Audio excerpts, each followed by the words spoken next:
I forgot Shibata was a New Japan guy. And so when me and Blake were talking about ref names, I was like, oh, his name's Shibata. That's a funny name. And then we were like, then I think it was during the Matt Mania show that I realized, like, because I said Shibata. I thought you got. I had wow, I gave you guys way too much credit. I assumed you had done that on purpose. No. That entire time.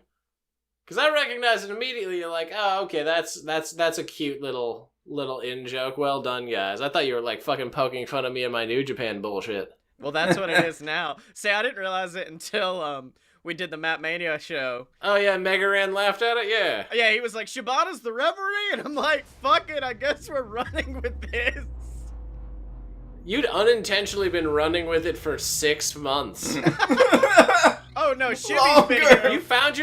You just woke up and found yourself at the 30-yard line. You were just like, oh shit, this happened.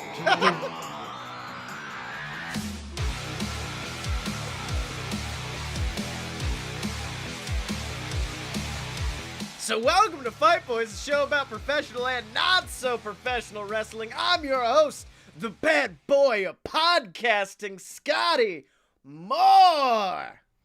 And it's me, the last good brother of wrestling. It's the B, Blake Tanner.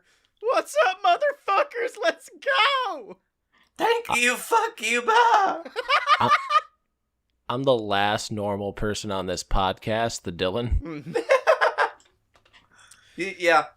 See, here's the problem. I've been calling myself first, last, and only. I've been calling myself the bad boy of podcasting, and that's just been like a fun little nickname until like last weekend I went to a Blink-182 concert and introduced myself to a very angry short Italian man who assumed my greeting was a threat and then immediately started trying to fight me. You know what the funny thing I found? Did you then back into the crowd kind of looking like a bitch for backing up against Enzo Amore and his electric ferret haircut, and now everybody's giving you shit on the internet? Well, a lot of people giving him shit. But okay, so what happened is this is our bad boy Joey Janela got into an altercation with Enzo Amore. He didn't even get into one. He looked like he had his fists up like, I don't want this guy to fucking fight me. Yeah. But like, I feel like I need to. Yeah, like that was a look. Everybody was like, "He didn't look like bad boy." He didn't. I was like, "Yeah, no bad boy is coming up being like, yeah, no, like if you're at somewhere at a concert or something and somebody fights you, like unless you're shit faced, you don't want to fight probably." Or the opposite, because apparently Joey was wasted on White Claws, and that was enough for him to be. Here's my argument for he's backing up looking like a bitch. A, apparently they did not release the entire footage. B, Joey is, he is one of the people in one of the biggest wrestling companies in the world right now. Probably not the best to get into an altercation. You mean he is gainfully employed in wrestling, whereas the other guy ain't? Yeah. But the other guy will let you go into his apartment and borrow a plunger if you need it. Oh, I did reply. When I saw this happen, I replied to Janela's tweet with, all this over one little prank call, and Janela liked it. I'm so happy that we have that story between us, Joey Janela, and like 70 other people. Oh, our entire Twitter account is currently dedicated to making sure Joey Janela never forgets that he did that, because they just announced the after party for All Out is going to be a big Joey Janela celebration, and I tweeted saying, "Oh, this is so much better than breakfast." By the way, AEW call it a Janelabration. Yeah, I think that's for free. Well, no, I think it is called a Janelabration or something like that. I already gave it to him. Good. Them and me, same page. Hire me, god damn it. Get there. But yeah, do you think, because Joey did do the fun prank call on Enzo. Do you think Enzo came at him with a plunger? Yeah, I think so. Well, what it was, it's like, here's your plunger, you piece of shit. Well, didn't Janela challenge Enzo to a shoot fight at like Bloodsport last year or something like that? Yeah, he talked shit to Enzo before. But I think Enzo was just like, because he was like, oh, this guy's just chasing clout. I don't think Enzo's a guy who thinks he understands pro wrestling so much but does not understand pro wrestling at all. Mm-hmm. What was your Because, like- what was your first hint? Was it everything he's ever said? Yeah, was it? One of my favorites was when he was talking about the fact that Janela was acting like a bitch and not acting like professional because he was clout chasing, allegedly, by introducing himself. And in the replies, my favorite Twitter presence in wrestling Twitter, James Vanderbeek, says, he should have done something a lot more professional, like show up to his former employer and cause a ruckus backstage for no apparent reason. Yep. Y'all, Enzo Amore is taller than me. Oh, Blake. Just throwing that out there. He's a full 5'11". Fuck, Enzo's taller than me! Well, And you can't teach that. well, now we have a run into Enzo. It's gonna be me and Blake just piggybacking behind Dylan. Like, get him, tall boy. Go get him, tall man. With the two, you gonna sit on each other's shoulders with a trench coat? Yeah. And then choke slam him off the top rope like Chuck and Trent. I'm just looking at wrestler heights now, and I'm fucking dumbfounded. I mean, I knew Joey was my height, Yeah. so okay, that makes sense. I also forget that John Moxley is 6'4", Yeah, I'm only. and he's a huge motherfucker. Yeah, you can tell whenever he's in New Japan because I've been watching for so long, and like you get about where like the top rope is in accordance with people, like, you know, round shoulder height or whatever. And John, it's just like up, like not even to his armpits, like he's just like standing above. And I was like, oh, that's right, John is a big one. Yeah, it's like they did a face-to-face of John with Brock Lesnar once, and he made Brock Lesnar look small, and everyone online like had a seizure for like 5 hours. What? But he's He's the gonna beast. do it. He's the beast incarnate. What? Is Dean Ambrose gonna win? Is he gonna get that hardcore match he wanted? No, he's not. Of course he's not. No. So apparently the best thing that WWE TV put out this week, I didn't see. I'm gonna guarantee the other two people on this stream didn't see. And it is the Anything Goes match that they had, and it was Oni Lorcan versus, I think, Daivari. Homeboy, some shit happened. Like, you know, in WWE, they'll set up hardcore spots, but never, like, go through with it. Because, like, the anticipation of, oh, he's about to superplex him through it, and then they just, like, it's a reversal, and, like, some bullshit happens. And then they half-ass it. And then they do a half-assed version of the spot. No, they did not do that. They were, like, fucking powerbombing dudes through, like, 4 chairs set up on the outside, sending them through ladders. It was an insane hardcore match, and it was all on 205 Live, so good on y'all. Which is the equivalent of having that match in a bingo hall. Yeah, exactly. Although I do think that, like, it gets a good amount, it gets as much exposure as some other, like, actual large wrestling companies. Yeah. And it's just 205 Live, so I'm gonna get, like, okay, I'm fine with that. I just want to watch them more. 205 Live is better than every Ring of Honor pay-per-view this year. I want to build a time machine and go back to Fight Boys last year and just pop in and be like, hey guys, it's me in the future. The most exciting things you're going to see this week in wrestling are gonna come from Impact and 205 Live, and just see how we react. I'm pretty sure we'll be like, did WWE commit suicide? Like, did Vince just blow the whole company up? Are they okay? And then I'm just like, well, Paul Heyman and Eric Bischoff are in control. Oh, fuck, yeah. Yeah, they're in panic mode, aren't they? Well, I'll have the same reaction. What year is it where you're from? Are you sure you came from the year 2019 and not like 1999? Yeah. But I don't know. So Bischoff is surprisingly the one who's keeping a more consistent product, because for some reason... Did he take over yet? They said it was going to be a couple weeks. Is today the first week? I thought it was supposed to be last week, but he put on, if he is in control, put on one hell of a show at this Sun. Whereas Paul Heyman... I feel like it's going to be... I feel like it's next week. I feel like they're having him take over after the PPV. Oh, okay. Whereas, like, the Heyman shows are just kind of rough right now because like last week was amazing. They had like the spear through that, which was kind of the only thing that people were thinking about. Meanwhile, this... Do you know what this week had? This week had... This week had... Cedric Alexander as a janitor in a lucha mask. Because that's what you paid for. I mean, if you were like, oh, they're going to reintroduce Cedric Alexander as like part of this really cool Shane McMahon angle, I'd be like, oh, that's really awesome. It's going to be in the main event of the show, and it's going to be part of an angle where Undertaker has returned.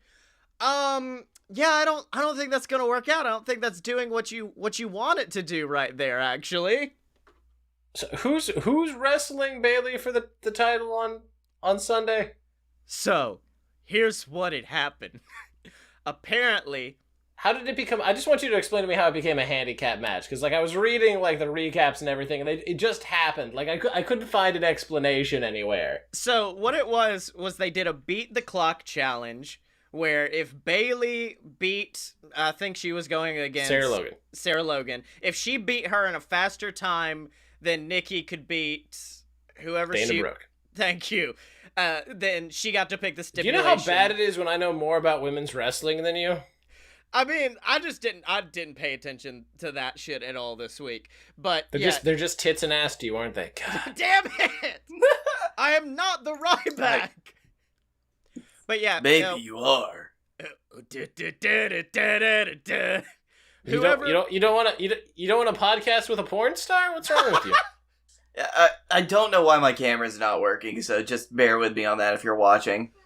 So whoever they're all just over there like, oh, thank God. So whoever you get to see the one picture of my face. So whoever won that match fastest got to pick the stipulation for Bayley versus Alexa Bliss. You get to pick a stipulation. Mm-hmm. Nikki instead just said, fuck that, I'm changing the entire match to be a handicap match with Nikki and Alexa facing off against Bayley. So it's not adding a stipulation. No, a handicap match is a stipulation. It is. It tracks. There's nothing in the rule book that says a dog can't add a stipulation. Yeah, so if anything, you're just I'm sorry, I didn't because realize Nikki how Cross bad that turned out. That was a bad thing that I said. I was trying to quote the Air Bud, and I accidentally called Nikki a dog. I did notice that, and I was like, we could just move on, but Blake was like, nope, I'm committed to apologize. Listen, had to own that. Listen, Scottye, you're just upset that Nikki Cross, while crazy, is still smarter than you. Well, no, because here's the thing. You could change the stipulation for the match. Okay, now it's the fucking Usos taking on, I don't know, Heath Slater, and if Heath Slater loses, Alexa Bliss now has the championship. She just changed what the match was completely. Yeah. But she thought outside the box, and you're upset, because like Vince McMahon, you can't handle change. Fuck. Take your pooper scooper and go. Take it. Fuck, y'all are right, I guess. That's good shit. I want to know you guys' reaction to the KO. Everyone online's like, this is the pipe bomb of this year. Kevin Owens is going crazy. And I'm like, he's not really. He kind of just came out and said Shane sucked, which we all agree with. Like, which everybody else is saying. It's because he like got on a table and they're like, and then the security was trying to get rid of them. You mean and this worked? Clearly, painfully clearly worked segment. The people who think it's a shoot are my favorite people, because I'm like, if it was a shoot, Kevin probably wouldn't have came back and gave Shane a stunner at the end of the show. Yeah, that's not how it really works anymore. I understand we should all suspend our disbelief a little bit, but nah, y'all. Especially when the person who they send out is Shane McMahon to be like, cut off the mic, just cut the mic. Which was my favorite part of that promo, by the way, was when Kevin got off the table, went, I'll just grab another microphone. What the fuck are you gonna do? And I'm like, you could turn off all the microphones if this wasn't, a worked shoot, but it's fine. But yeah, they could have gone to commercial. I did like where he grabbed a headset. Oh, that was good. I loved grabbing the headset. See, Out of curiosity, because I didn't pay attention. Did he grab Byron's? yeah, of course he grabbed Byron's. Okay. He grabbed the least worthwhile headset that there was and popped it. Michael Cole's? Yeah. He grabbed all 3 headsets and was speaking into them. Mm-hmm. And then he shoved one up Corey Graves' ass. I really loved how Corey responded to a fan because I think it was, I don't know if they were saying this to WWE or Vince McMahon or what, but they tweeted them and said, can you please either get Corey Graves off commentary or tell him to be a lot more polite to Renee Young because she's an amazing commentator and I love what she's doing and he's just disrespecting and belittling her. And Corey came back on Twitter just saying like, we are both professionals doing our job in a professional setting. If you would like to keep being mean to me and my best friend for having fun, then continue, but no, it will not end here. I was like, It's very weird, like, because it would be different if he acted differently towards her, but that's not true. Like, he's acting the exact same way he acts with everybody else on commentary. Yeah. She's just female Byron, and people don't like that. Oh, don't want. She's better than Byron, at least. Is there someone else I could compare her to? Maybe, I don't know. I don't think Byron is actually that terrible, but I also don't think he's that great either. Listen, his Kofi Kingston shit was amazing. Yeah. Oh, yeah. I think he can have his moments. He proved his chops. I would still like to see him replaced with Nigel McGuinness, but that's just me. Fair point. I would love to see Corey Graves and Nigel McGuinness work a show. Are you kidding Oh, me? yeah. Terry. I want to be there when Nigel McGuinness shuts Corey Graves down because it's Nigel McGuinness. They would probably tear each other apart. Yeah. So did you guys watch Slammiversary? Because it apparently was fucking buck wild amazing, and it ended. I watched a lot of clips from it. I did watch where fucking Michael Elgin reversed a power bomb into a Canadian destroyer. Or no, a vertical suplex into a Canadian destroyer or something. Oh, yeah. Which is shit I should never have to witness.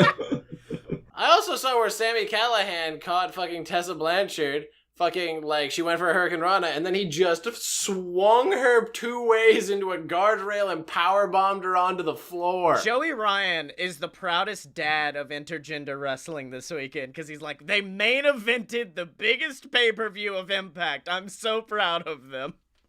And then, of course, it ended with, like, the ultimate due respect of Sammy handing the bat back off to Tessa and being like, all right, and then leaving the ring. But my favorite story to come out of it is the mysterious masked man who speared Elgin in the middle of the ring. No one knows who he could be with those thick ham hock fucking legs and the massive spear in the middle of the ring. I wonder who it could be. Was it me? Yeah, it was you, Blake, because everyone knows. Shit. When you think Blake Tanner, you think thick ham hocks. Was it Rhino? No, it couldn't be Rhino. I don't know what you're talking about, Dylan. It was Cesaro, wasn't it? I knew he'd come back. Although I did love the reasoning for it, because apparently Rhino's no-compete clause with WWE still isn't over for a week. And to get out of that, they put him in a mask and had him spear him. That way, this is not a kayfabe thing. This is a shoot. Oh, no one knows who it is. So if WWE ever tries to sue Impact or try to sue Rhino, he can be like, that wasn't me. That dude's in a mask. I never wrestle in a mask. You're ridiculous. Also, it's going to be hard as hell to do that because everything I hear about WWE's non-compete agreements is that if the person who's getting sued just is able to stick it out, it would not hold up in court. Oh yeah, 100%.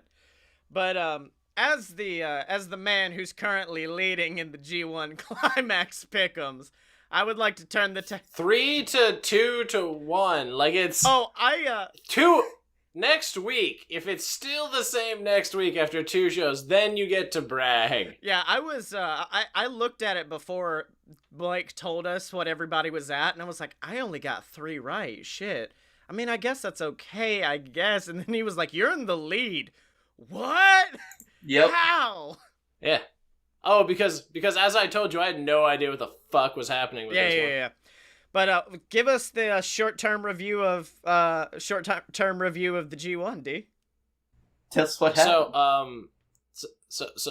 So first there was Ospreay versus Lance Archer, which was 5 times better than you had any right to expect from Lance Archer versus anyone. Oh, yeah. But apparently, Lance Archer heard everyone say that and decided, fuck every one of you, and went out there and gave a great match against Ospreay. Which, Will Ospreay at this point, I'm pretty sure he's just gonna finish this year out by just being like, I'm going to have the most 5-star, like, tournament matches in the history of fucking ever. And then I'm gonna throw it in Seth Rollins' face. I did enjoy Zack Sabre Jr.'s post-match, like, interview where he was like, I got more moves than Ospreay's got dumb fucking tweets.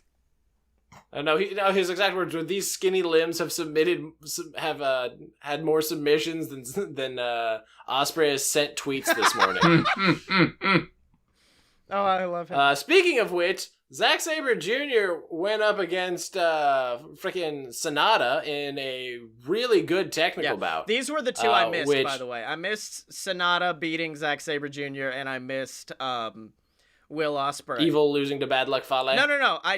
I did get that one because I perma pick Fale. I'm just like, oh, Fale's in a match, he's winning probably. And then I trimmed down. I'm like, well, he's not winning the whole thing, so who could I believe he would lose against? Yeah, I'm pretty sure that like that spreadsheet you had is the reason why you're gonna win. Oh yeah. But no, he had a Fale match. That was probably the weakest match. But then Kenta versus fucking Kota Ibushi. I don't think there was a wrestling move in that. It was just beat the shit out of somebody and then the other person beats the shit out of you. I don't think there was a hold or like a fucking like suplex. I don't think there was a goddamn thing. It was just there was a fucking whole case of whoop ass that was opened and like emptied in that ring. There wasn't much style to it. It was just very strong. No. The best part of it was, like, the leading thread of that story was, because Kota Ibushi is, like, the preeminent striker in New Japan. Then Kenta shows up and he's like, not anymore, bitch! And just proceeded to kick the shit out of, like, not in a, like, oh, he beat him, like, no, literally, like, Tajiri-esque buzzsaw kicks to fucking Kota Ibushi's head and then the GTS. And, like, it was great.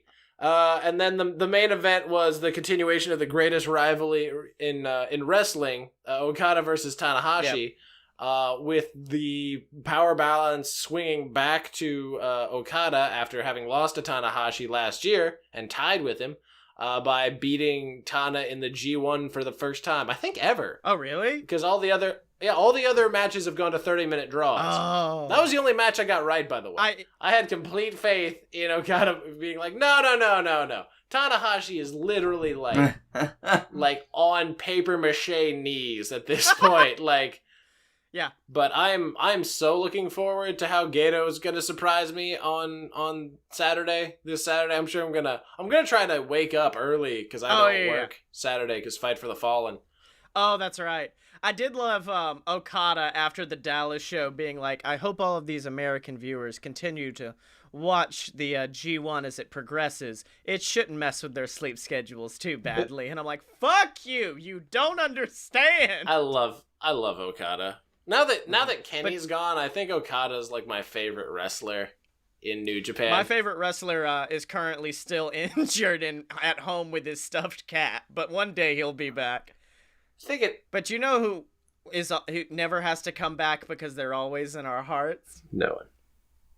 No one. Because the only patron we have is that motherfucker motherfucker Ghazi at patreon.com/a-load-of-BS, the website where you can go support the Fight Boys, support the entire BS network, and every single little bit of support you gives us helps us keep making the show better. It helps us buy better equipment, like a working webcam for Blake. And in addition to that, you get access to our exclusive shows like You Paid for This, where me and Blake watch terrible movies and then commentate over it. And Blake, we just did a great film. We just watched The Ghost Rider. Eat a fucking dick. It was a Cat in the Hat. We did watch Cat in the Hat, and we commentated over it. And also, in addition to that, you get shouted out on the show of your choice, like that son of a bitch Ghazi, access to our Discord where you can hang out and chat with us, and all kinds of cool stuff over at patreon.com/a-load-of-BS. Now, before we got 2 shows to predict this weekend. Before we get into it, though, we've got to tweet somebody and try our best to either annoy them into a follow or something. So, Dylan, I turn it over to you. Who are we tweeting this week? Have we tweeted at Osprey? I don't think we have tweeted at Will Osprey.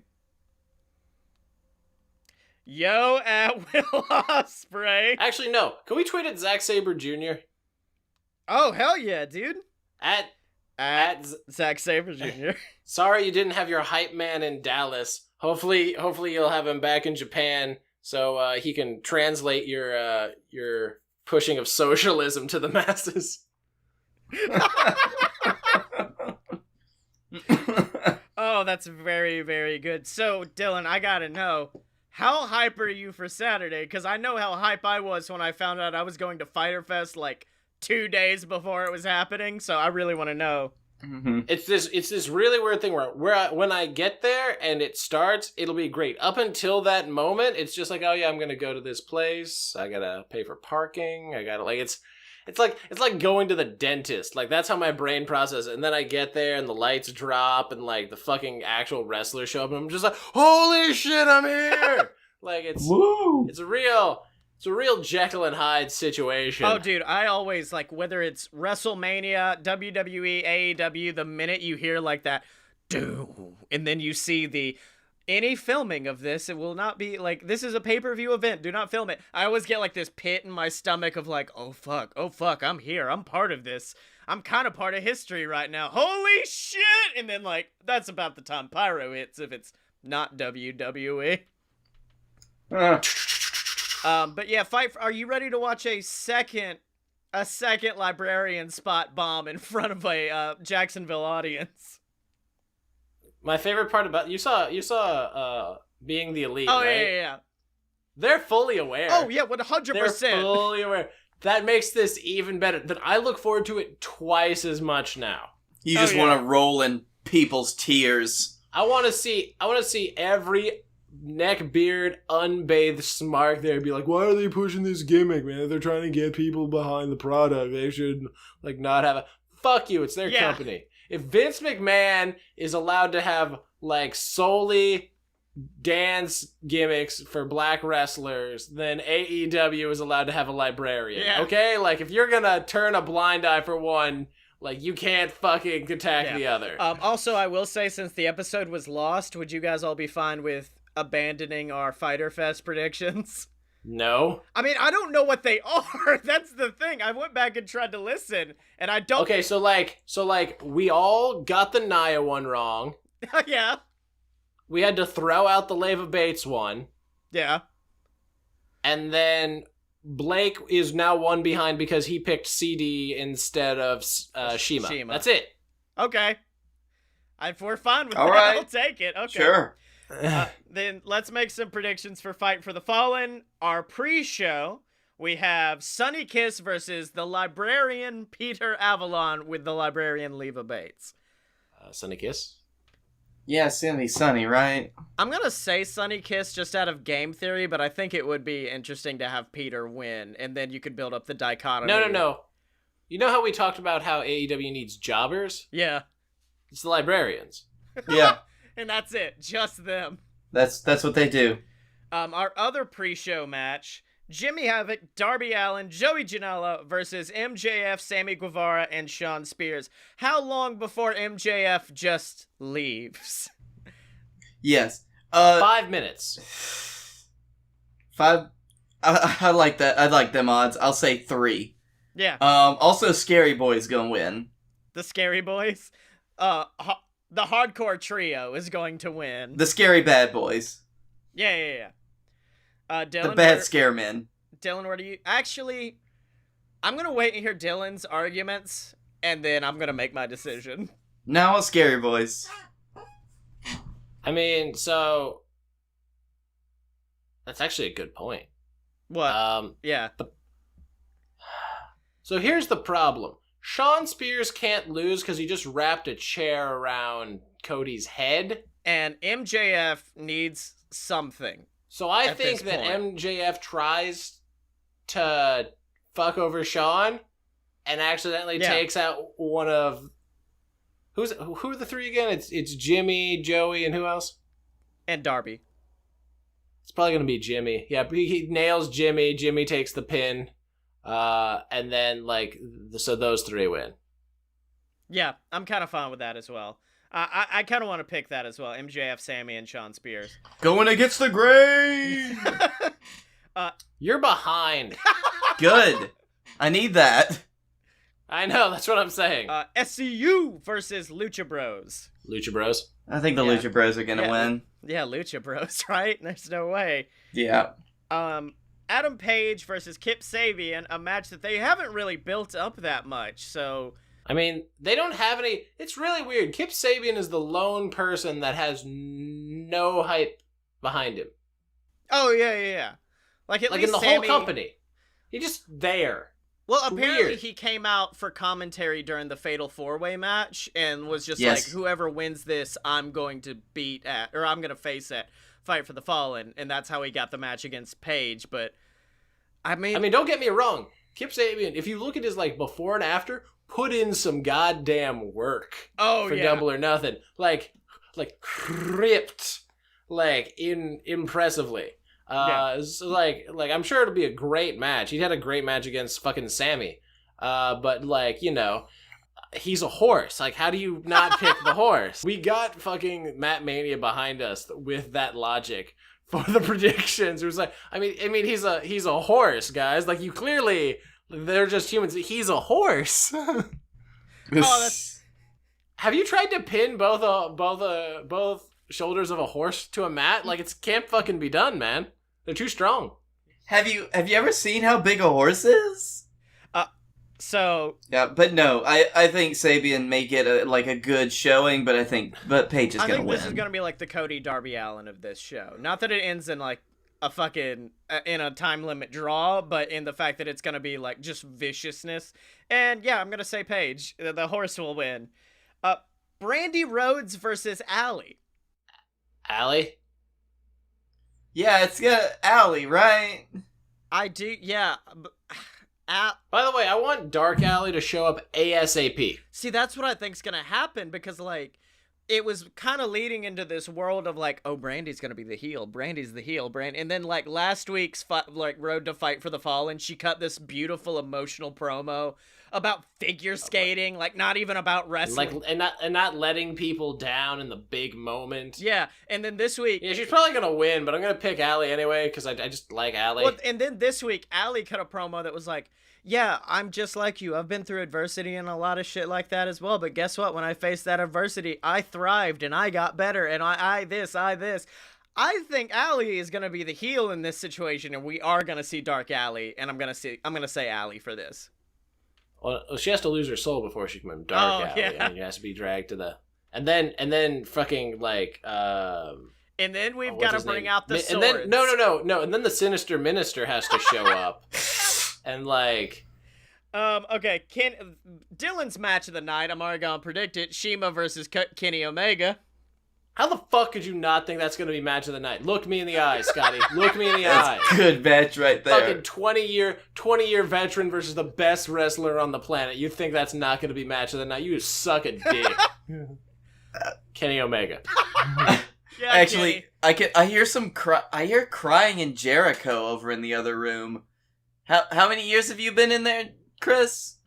Oh, yeah. he ran away. Chris was very sad. I'm gonna say Kenny too. No, Kenny's gonna win. Yeah. Cody in the main event. Probably the main event. Cody and Dustin versus the Young Bucks. Fuck, this is a tough one. Everything else has been kind of obvious, but this one's very much like, man, I don't know. I'll choose the Brotherhood only because the Young Bucks have been heels for literally the last month. Yeah, they have. Yeah. Like, just massive douche heels. Me and Blake are in the same situation right now where we're like, even with that logic, I don't know if I've got enough to not pick Young Bucks. Yep, because it's like... So you think that Cody and Dustin Rhodes teaming up for the first time since their dad died are going to lose at a show called Fight for the Fallen? Oh, shit! I didn't realize it's been... for some reason, I thought the Golden Stardust shit was after Dusty, but you're right. Oh, fuck. Oh, fuck me. Yeah, nope. I just wanted to... Listen, I gave that to you for free because I'm a nice person. Yeah, it's the Rhodes. Never mind. Yeah, no, I'm not... I can't do that. That's why it was that's why it was a fucking emotional moment at Double or Nothing. Holy shit, like, what the fuck? I like to think Dylan was holding that in like, oh, it's obvious, but I'm not gonna say anything. And then finally he was like, fuck, if you're gonna be this much of a dumbass, let me lay it out on the table for you. Yeah. It's like when you give a kid a puzzle and they can't figure it out, and after like 5 minutes you're like, holy shit, dude, you just turn it to the left. Like, what is wrong with you? Oh, like you just like take it from them. It's like, give me that. Yeah. So yeah, we've only got one... Were we only differing on one prediction for this? I think so, yeah. Okay. Yeah. I mean, to be fair, AEW, until they get to TV and like that kind of thing, there's really like a pretty sizable power differential between all the wrestlers. And like once they implement their like wins and losses system and everything, they'll be able to like, you know, even that out and to be like, I don't know, this guy's got like eight wins, but this other guy's got like 6, and some of them are against like a lot better opponents and like shit like that. Yeah, soon you'll be able to put on a scouter and actually just see their wins and loss records. Their power level. Yeah, I want you to know John Moxley's power level is just the middle finger. On to... Oddly enough, so is Jimmy's. By the way, that's my dream tag team, is Jimmy Havoc and John Moxley. Oh, yeah. And the team is just called like Unrepentant Violence. Yeah. On to... It's called the Wacky Boys. Fuck you. That's their finisher. It's called the Wacky Death. And they just take one of those like old Looney Tunes deaths and they just do it in real life. No. What it is, Mox hits the fucking death. No, he just hits Dirty Deeds down, holds on. Jimmy comes in, grabs them from behind, picks them up, and then hits the fucking Poison Rainmaker. Acid Rainmaker. Acid Rainmaker, that's right. And their intro music is just Looney Tunes. No, it's Tiny Toons. Get it right. Yeah. Well, guys, we've got to move on to what's probably going to be, I'll say, a less good show. And that's Extreme Rules. Because we're going to start off with The Revival versus the Usos for the WWE Raw Tag Team Championships. This actually should be a pretty damn good match. No flips, just fists. I say yeah! Yeah. I say, I love The Revival. So we're all saying yeah to Revival. Yeah. Oh god. Only because I just don't want their tag. Like I just want them to have something. Yeah. Mm-hmm. It's almost out of pity at this point. Strowman versus Lashley in a last man standing match, and I'm gonna say with how they've been building it up, this has the potential to have some buck wild shit happen in it. Yeah, but it's still gonna be Braun. Still gonna be Braun strong man. Oh, Braun's gonna win. Braun strong man. It's not a match that matters, so of course Braun's going to win. Mm-hmm. By the way, good on Bobby Lashley for like somehow like losing almost every feud, but still every other feud you come in, he's like, he might murder that guy. I don't know, man. Do you see that man? He's like a human Battletoad. Up I next. can't with that one still. Dude, there is nothing I enjoy more in this world than making people see it. Oh, yeah. Because they're like, I can't unsee that now. It's like, and you never will. Oh, no. The other day I was watching Mega Ran do a stream where he was like playing I can't remember, I think it might have been Double Dragon or something, but it was modded to include WWE wrestlers, and I went, they need to do this with Battletoads and Bobby Lashley. Oh, wait, they already have. And he just laughed. It's like, yeah. Ricochet versus the newly improved AJ Styles for the WWE US Championship. With the club. With the club. With them good brothers. Fuck, AJ. Yeah. AJ. I know Ricochet just got it, but AJ. I'm going to say Ricochet just because I think that AJ is going to lose this feud and then fail up. Kind of like Samoa Joe did. Yeah, that's a good point. No, I think Ricochet's gonna hold it.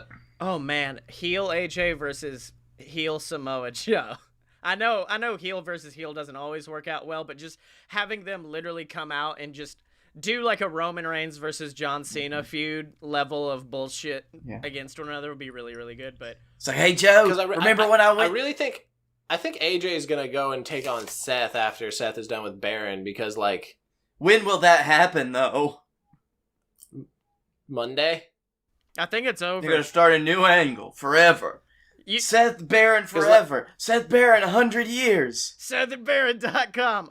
You guys have convinced me to flip, by the way, to Ricochet. Flip. Haha. Aleister Black versus Cesaro, which is defo match of the night. Oh yeah. 100%. Mm-hmm. Solid 4-star match, without a doubt. And as much as Aleister Black because he's debuting and that's the tale as old as time. Yes, and Cesaro is forever enhancement. Well, not only that, Cesaro can lose. Cesaro is one of those fail upward kind of guys where like, yeah, he can lose. He's still fucking Cesaro. I don't care. Well, it's not failing upward, it's just that failing never brings him down that much, really. Yeah. He's a constant. It's impressive. A triple threat tag team match for the SmackDown Tag Team Championships. Daniel and Rowan versus New Day versus Heavy Machinery. Blue collar, baby. I'm continuing to choose the champions of the planet. I'm gonna go to my boy. In fact, you know what? This is gonna be my what was it? It was the Bray pick. This is my Bray pick for the year. It's the Otis pick. Otis is coming, baby. I think our planet champions will probably win it, but I'm gonna go with our standard like triple threats, and I'm gonna say I do just want to see the New Day all touch the tips of their titles together. Yeah, touch the tips. Touch the tips. Drew Gulak versus Tony Nese for the Cruiserweight Championship. Drew. I'm so happy and I'm so mad that I didn't predict Drew, because I remember saying like, Nese is gonna keep it, but fuck, man, I'd love if Drew Gulak got it. And then it happened. Yeah. Dude, that kind of logic is what led me to continually pick Akira Tozawa last year. That never worked out. Speaking of weird logic, how is it that adding a person to the Bayley-Alexa match made it easier to pick? Didn't it, though? It really did. It's Bayley. Because, like, if it was just a one-on-one match, it's like Alexa Bliss wins those all the time, though. Yeah.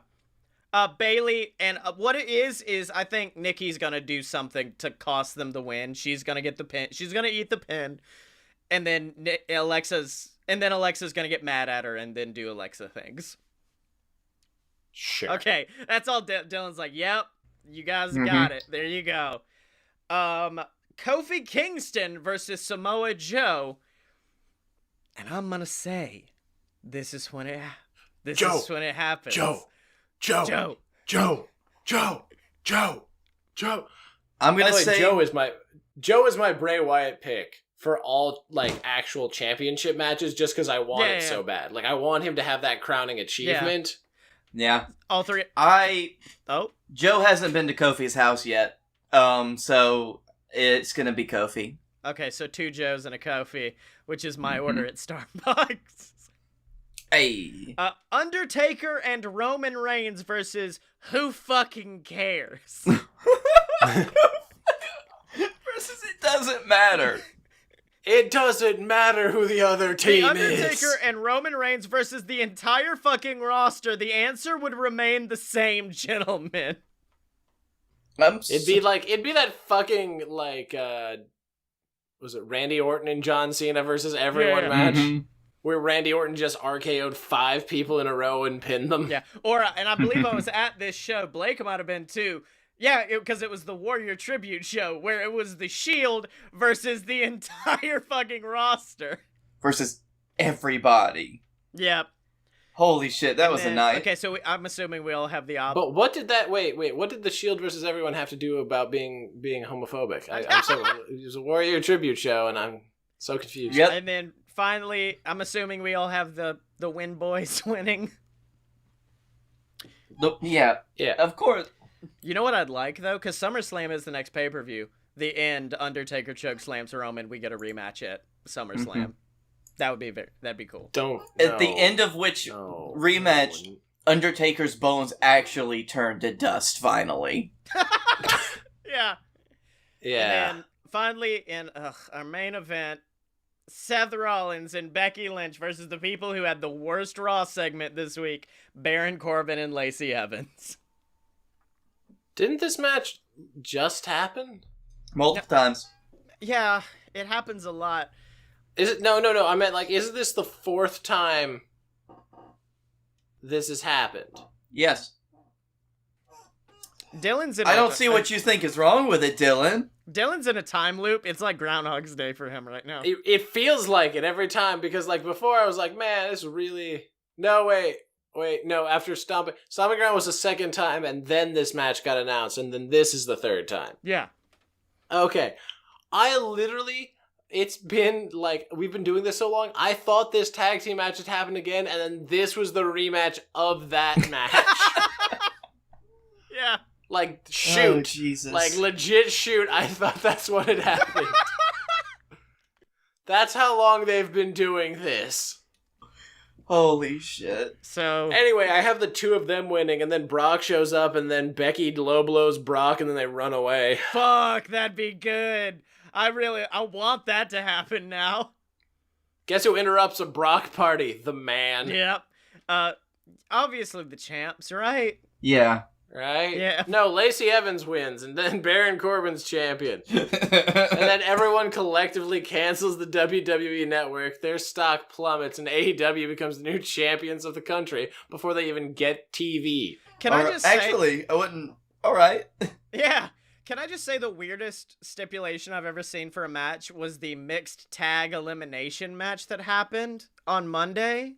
I still don't understand what that all meant because I heard people trying to explain it and I just did not get it. Here's what It meant that Selena could do her Hurricane Rana spot on Seth. And no. Here was the the stipulation of that match.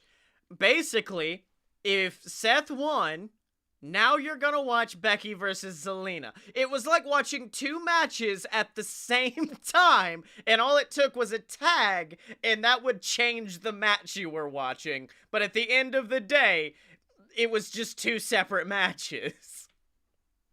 I mean, on paper, that's really cool. Yeah. But on TV... No, fuck that.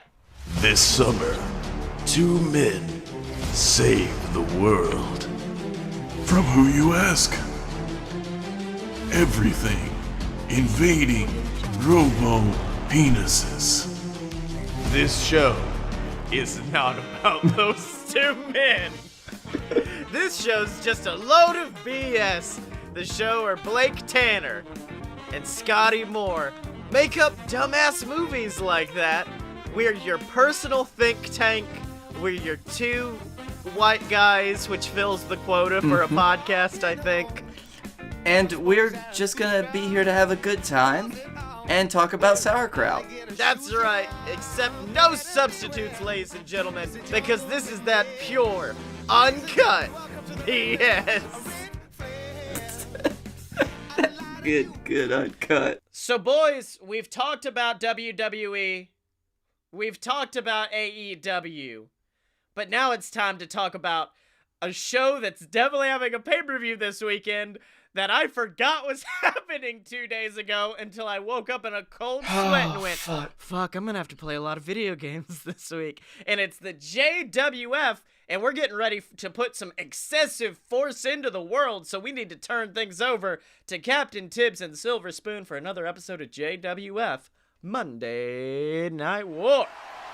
Welcome, ladies and gentlemen, to JWF Monday Night War. And this weekend, Tibbs, we are getting ready for one of the greatest pay-per-views of the world. It's time to get hardcore because it's time for Excessive Force. What do you think, Tibbs? Sills, I think I may have invented excessive force, and I gave it to all of my children around the world. That's right. And I'm giving it to you this weekend. That's right, Tibbs, and we've got us some amazing matches. We've got a fatal four-way that you announced last week as your son, Chuck Tibbs, takes on Momoa Curry, takes on the Dylan, takes on one of your rivals, Felix Ball, in a match to Felix determine... Ball is gonna get some excessive force exercise on his excessive ass. That's right, that is, of course, a nautical rules match to determine the JWF World Heavyweight Champion. And I know we've been focusing on Felix, we've been focusing on Chuck, but Tibbs, how do you think Momoa Curry feels about that match? Oh, I'm sure he's fine with it. He's been around nautical rules for just about forever. I don't see why he would have a problem with it. That's all right, Tibbs. And speaking of some other matches where some men have had some problems with each other, let's talk about an insane grudge match as Scott Moore takes on his former tag team partner, Guy Fieri.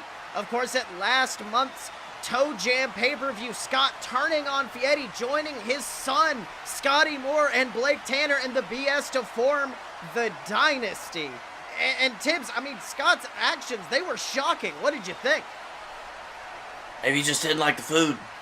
That's right, Tibbs. But of course, last week, Guy Fieri, he said that everything that happens in the ring, it's not personal, it's pro wrestling. And all of the actions he did to Scottye Moore were simply pro wrestling. Do you agree with that, or do you think that Guy honestly had a grudge going into that match? See, that's the secret, Sills. Pro wrestling is personal. That's right. So let's hear what Scott Moore has to say in reply to Guy Fieri's comments from last week. Let's have a listen. So, Guy Fieri says that everything that happens in this ring isn't personal. It's just pro wrestling, right? And you know something? If I was as lonely as Guy Fieri, I'd have to agree with him. But you see, in my family, pro wrestling is personal because pro wrestling is our life. That's why when you look in this ring at the Dynasty, you see excellence. Because we dedicate every hour of every day to this business, and that's why when you look in this ring, you see JWF Tag Team Champions, Regal Rumble winners, Mr. Cash in the bag, and one of the longest reigning JWF World Heavyweight Champions of all time. Because when we get in this ring, everything we do is very personal because it's our life, and that's what... Okay, Dad. We get it. Everybody here knows that we are the baddest men on the planet when it comes to this ring, but the real thing that Guy Fieri seems to have forgotten is what I said a few weeks ago. When you fight one of the Dynasty, you fight all of us. Which is why this Sunday, every single member of the Dynasty is going to be standing in your corner to watch on as Guy Fieri is reminded why pro wrestling is personal in our family, as he is forced to take a knee and bow down to the Dynasty. Well, Tibbs, strong words there from Scottye Moore. I mean, what do you think? This changes this match immensely. We could have 3-4 people at ringside on Scott Moore's side, and Guy's gonna have nobody. You know that's gonna play into the mindset of Guy Fieri. It just looks like it's gonna be a beautiful family reunion, Sills. I can't wait to see all those Dynasty people coming together. That's right, Tibbs, but I mean, who knows? Maybe Guy Fieri could surprise us this Sunday. We've seen him in harsher situations, in tournament-level situations, and he's come out on top, and maybe he could do the same this Sunday. And speaking of men who would be surprised to see winning, let's talk about a man I know you love, the Hammerman. A man who this Sunday is going to get into the ring with a man who is a beast, a man who is a demon known as Honeypot. And Tibbs, let me tell you something. I've seen the Hammerman backstage, and in all honesty, he doesn't seem the same ever since they announced this match. Well, so he's obviously just trying to get himself psyched up. He's trying to get into the zone. He's gonna be the savior of all humankind here, Sills. A lot of pressure. That's a lot to have to process, and he's gonna do it. That's right, Tibbs, but let's not forget, we were talking about the Dynasty, talking about their family. Let's not forget the Hammerman has a family as well, a family in the JWF. And we sent one of our top interviewers backstage to have a talk with the VWO about how they feel about their brother's upcoming match. Let's have a listen. Ladies and gentlemen, Don McDonald here with the tag team known as the VWO. Now, boys, it's no secret that the man under the Hammerman's mask is, in fact, your brother, Travis Clouds. And this Sunday, he's got the biggest fight of his life as he takes on the demon known as Honeypot. Now, I know you three haven't exactly had the best history with each other, but how do you feel about your brother's chances ahead of this match? You know, McDonald, as much as Travis and I have fought, as much as we've beaten each other down, you think I wouldn't care about my brother. That's what I'm getting from you. That's what I'm hearing in your questions. You think that I don't care about my brother, but that is so far from the truth, McDonald. I care about my brother so much. No matter what, whether he's wearing his stupid mask or he's not. We have lived together, we have fought together for years, and what's happened in this ring, it doesn't matter anything. It's nothing compared to what we used to do. He will always be my brother. And I have to say, this Sunday might be the first JWF pay-per-view I'm going to have to refuse to watch in a while, because as much as I love Travis, I've also been in the ring with that demon, and I know what Honeypot can do. And Travis, I'm fucking scared for you. I'm fucking scared for my brother McDonald. Because no matter what happens on that show, it doesn't matter what kind of feuds that Trav and I were going through. We knew that at the end of the day, we'd walk back through the curtain, we'd smile at each other, and we'd be brothers again. But this Sunday, I'm afraid that I'm not going to see Travis walk back through that curtain at all, and that terrifies me. So, my next message is directly to Honeypot. That bastard of bastards. This Sunday, I implore you, make it quick.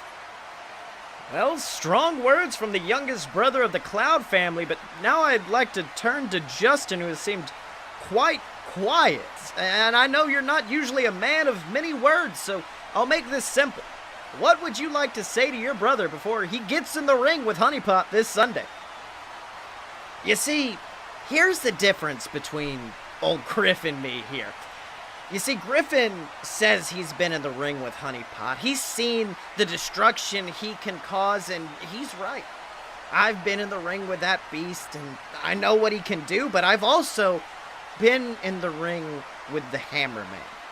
And let me tell you something, McDonald, when that mask goes on, my brother, he slips into another gear, into a being I've never seen before. And so this Sunday, I'm sorry, Griffin, you may have to leave the room, because I'm going to keep my eyes glued to that TV, because I want to see just what happens when that mask goes on and my brother stands toe to toe with a demon. And so, to answer your question, what would I like to say to my brother right now? I think I gotta say that I'm gonna have drinks waiting on him at home after he beats the hell out of that so-called demon and retains the JWF Captain's Championship, because Honeypot might be a demon, but my brother is the Hammer Man. Well, Tibbs, strong words there from the VWO, and it seems almost like the family doesn't even know what's going on right there. They don't know if Honeypot's gonna be dominating, if the Hammer Man's gonna come out victorious. What do you think? Oh, I think it's just silly to think that he won't. Hammerman, savior of the universe, Hammerman 100% all the time, good boy, best boy, Hammerman. I mean, he's gonna win, Sills. That's just gonna be the long and the short of it.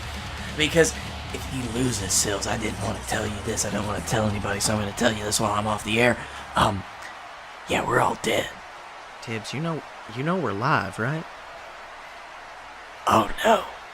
Well, Tibbs, let me tell you something. I think I'd love to be a fly on the wall at the Cloud House that evening to see how they react to that match, but I'll be honest with you, I think I'd much rather be at this commentary booth to see our main event, the Fatal 4-Way we discussed earlier tonight, where Felix Ball takes on Chuck Tibbs, takes on Momoa Curry, takes on the Dylan Tibbs. It's a Fatal 4-Way of epic proportions this Sunday at Excessive Force. What do you think? Well, if I like to say so myself, I think it's one of the greatest ideas I've had in a long time. I get to see people that I like fight. I get to see my son out there showing what he's worth. I get to see Momoa Curry, my son, and probably the Dylan beat the ever-loving hell out of Felix Ball, one of my mortal enemies and most hated people on the planet. Man that banned me from Canada. Man that destroyed parts of my life when I wanted to settle down and just have a normal life and not be the captain anymore. I'm just gonna be happy to see him go. Now, Go, bye-bye. Now, Tibbs, I do have to ask, last week Felix Ball came out, attacked your son, Chuck Tibbs, during a #1 contenders match. And instead of suspending him, instead of that, you gave him this match. You made this Fatal 4-Way at that moment. What was going through your mind to decide to approach it from that direction? What was going through my mind, Sills? Pure unimpeded rage.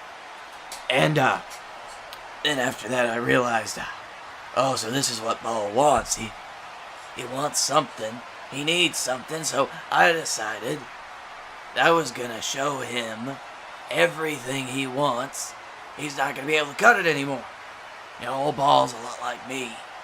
We like to think that we can still get in the ring and go with the best of them, but we just can't, Sills. Just can't anymore. And he's about to get shown that by a bunch of young guns and my son. That's all right, Tibbs, but Felix Ball may not feel the same way, and he's in our ring right now. So let's hear what the Wrecking Ball has to say ahead of his match this Sunday. So, last week, old Captain Tibbs, he fell right into my old trap, didn't he? I mean, come on, Tibbs, you're the captain. You could have suspended me. You could have banned me from this arena, and instead you gave me a JWF championship opportunity, you old bastard. Look, I'm sorry, I don't mean to laugh, but Tibbs, it's like you forgot who you're dealing with here. I am the king of the North for a reason. I'm the man that's held more titles than you've got pairs of pants. And Tibbs, my favorite thing to remind you is that you've never beaten me in a one-on-one match. And yet, despite all of that, you think that your son, Canada Charlie, can stop me. You think the Dylan can stop me. You think that your silly little god Momoa Curry can stop me, but you forget that I am Felix the Wrecking Ball, the densest man in sports entertainment. I am a black hole when I step into the ring, and that means nothing can escape me, including the JWF World Heavyweight Championship. So this Sunday, Tibbs, get ready to pay for the biggest mistake of your life. Strong words there, Tibbs. Wait a minute, let's go backstage really quick. I'm getting a call that there's a all-out brawl going on. And oh my God, Tibbs, it's your son Chuck battling it out with the Lumberjack, one of the associates of Felix Ball. Both of them going after one another. This is devastating action, Tibbs. What? No, not right before your match, boy. Don't do this to yourself. That's right, Lumberjack now leaning up, and oh my god, Chuck just spearing him into that brick wall, the Lumberjack falling. And Tibbs, let's not forget, this might be a wise move. We always see the Lumberjack at ringside with Felix Ball. It might be the wisest move to take him out so he won't be there this weekend. What do you think? May be a preemptive measure, but it's a lot of risk to take. That's right, now Chuck picking up a steel chair, and oh my god, Tibbs, he set up that chair, and oh my god, picks up the Lumberjack, delivers him with a beautiful DD. Tibbs straight through that steel chair. This is absolutely vicious. The Lumberjack bleeding, and Charlie's looking straight towards the camera, and Tibbs, I think he's looking right at Felix Ball. Look over here. Hey, give my face over here, because I'm talking right there, you know, to Ball. That's right, Felix fucking Ball. Hey, Felix, you know what? You're right. You're absolutely 100%. Oh, no can do right. There is absolutely no way that Canada Charlie could stop you in that ring. I understand that completely. There is no way that he would be willing to go to the dark places in his heart to defeat you. There is no way that he would ever truly embrace who he really was, what he really was, and everything and everyone that he could be. But the big problem is, Ball, you aren't facing Canada Charlie this Sunday. Yo, you're not gonna be facing that wimp. That guy who didn't even really understand. That guy that you tried to manipulate into being everything that he wasn't to make him weak. You're not gonna be fighting that Canada Charlie. You're gonna be fighting Chuck Tibbs. And then, after you're done fighting, after you're strolling out on the mat, on the floor, you're gonna look up and you'll be staring at the new JWF World Heavyweight Champion. Tibbs, strong words from your son after a strong showing, taking out the Lumberjack with that DD. Tibbs, I mean, do you have any advice for your boy ahead of his match this Sunday? No, Sills, I think he's got it all according to plan. That's right, so who knows? Who knows who's going to come out of that match victorious? Whether that is Chuck Tibbs, whether that is Felix Ball, the Dylan Momoa Curry. Who knows who's going to win between Guy Fieri and Scott Moore? Who's going to win between Hammerman, Honeypot? It's an amazingly stacked card this Sunday for Excessive Force, and the only way to find it is on the official Fight Boys YouTube channel, so make sure to tune into that. And to see what happens next, we will see you next time on JWF Monday Night War. So Blakey T, it's been an episode. What did you learn this week, my boy? I learned that I'm the only one that puts his faith in the scary bad boys. And I learned that if Blake's computer messes up, you won't see him. He's like John Cena. You won't see him for the rest of the episode. I'm waving my hand in front of my face. I'd love if you came back and were like, oh fuck, that's how it works. No. So Dylan can be found on Twitter at Dick and Stormy. Blake, where could they find you? You can find me at Blake A. Tanner on the Twitter. You can find me at the Darkroom Vidya on YouTube. That's Darkroom VIDYA. And you can find me on Twitter at Scottye Moore, SCOTTYEMO. Buy all my books on Amazon, from the Queasel Corp trilogy to BS versus the Gods, ladies and gentlemen. And of course, remember to check out all the other shows online at aloadofpurebs.com, ladies and gentlemen. There's a load of BS if you'd like to hear me and Blake just not have to worry about wrestling, instead be assholes for an hour. That's fun. Fun fiction, opposite attractions, they're all available for you there. So check that out, and remember to support the show, whether that be by picking up some merch at merch.loadofpurebs.com, donating to the Patreon. But if you can't do that, we understand. Just leave us a review on iTunes, subscribe to our YouTube channel, or just talk with us about wrestling, whether that be on Fight Boy Show on Twitter or on our personal accounts. We love getting feedback from you guys, however you'd like to provide it. And as always, you can find us at aloadofpurebs.com. Step up to the merch table at merch.aloadofpurebs.com. Find us on Facebook, donate to the Patreon, subscribe on YouTube, and remember to follow us on Twitter at Fight Boy Show. Chuck Taylor, because when you're a fight boy for life.